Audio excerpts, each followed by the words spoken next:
Hey, what's up mga kabakit? So Los Angeles Lakers versus Phoenix Suns, KD versus LeBron James, first meeting sa regular season since 2018. Walang Devin Booker at Bradley Beal ngayon para sa Suns. Sa Lakers naman wala si Vanderbilt. Pero isang magandang matchup pa rin naman ito dahil sa tapatan nila KD at LeBron James. So first quarter, maganda ang simula ng Lakers. Anthony Davis ang unang nakabasket para sa kanila, pero agad nakahabol ang Suns at unti-unti nilang kinontrol ang first quarter.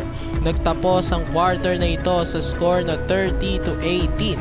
Second quarter, nakabalik ang Lakers dahil dito na rin nagsimula makascore si LeBron James sa isang driving layup. Si Anthony Davis naman ang nagbigay ng kalamangan sa Lakers sa kanyang 3-point shot.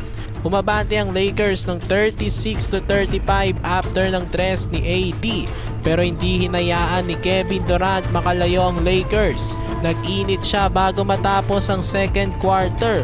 Walang magawang depensa ng Lakers sa kanyang skills, kaya lamang pa rin ang Suns at the half 52-48.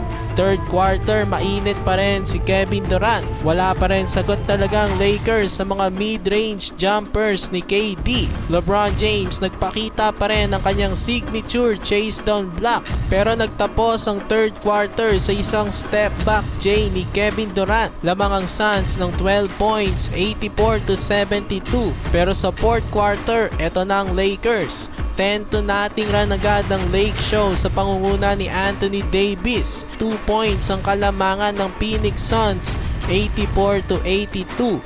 Pero Kevin Durant pamatay sunog na naman, nagpakawala na naman ng isang tres para bigyan ng Suns ng 5-point lead. Pero dahil nga nasa Lakers na ang momentum, nagpatuloy ang kanilang paghabol at under 3 minutes, dito na nag-take over si LeBron James. Siyang nagbigay ng kalamangan sa Lakers.